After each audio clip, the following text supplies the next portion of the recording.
So I had this old belt that I wasn't using, and I used this string from an old short and tied it up to the buckle here, and tied this side to the neck of the guitar.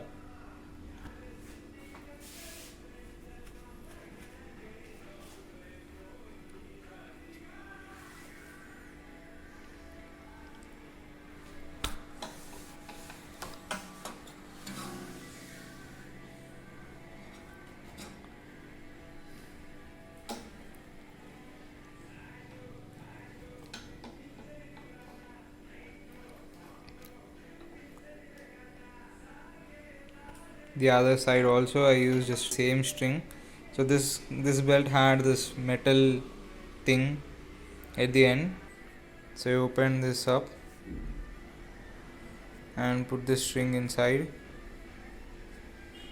and I used this from another shot, I guess, and I just tied it up around it.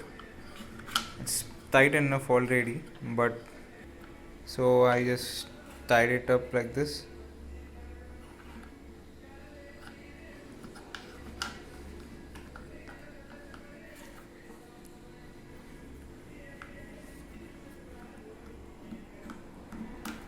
And that's it.